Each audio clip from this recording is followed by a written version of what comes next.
क्योंकि राम जी के राज्याभिषेक के लिए दशरथ जी ने सिर्फ एक ही दिन मांग लिया था।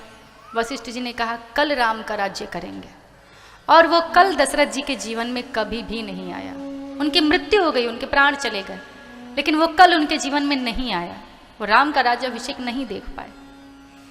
आपके मन में अगर किसी के प्रति दुर्भावना है, किसी को गाली देने का मन कर रहा है, किसी पर क्रोध आ रहा है, तो उसके लिए आप अपने आप को समय दीजिए, क्योंकि क्रोध की एक अवधि होती है। क्रोध कितना देर होता है?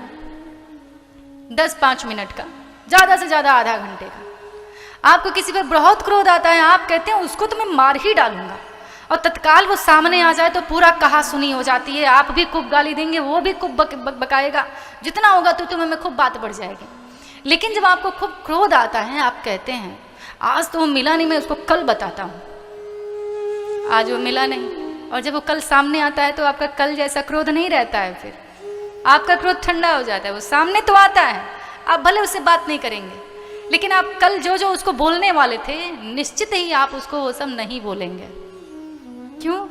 क्योंकि क्रोध की एक अवधि होती है, वो आधे 1 घंटे बाद शांत हो जाता है। किसी के प्रति मन में दुर्भावना है तो उसके लिए अपने आप को रोकिए, आज नहीं मैं कल करूंगा।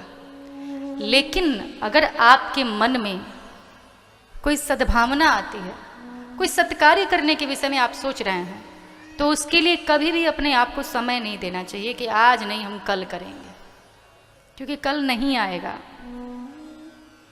कोई भी सत्कर्म की भावना आती है तो तत्काल उसको कर डालिए, कुकर्म की भावना को रोक लीजिए, सत्कर्म की भावना तत्काल कर डालिए, क्योंकि हमको आपको नहीं मालूम है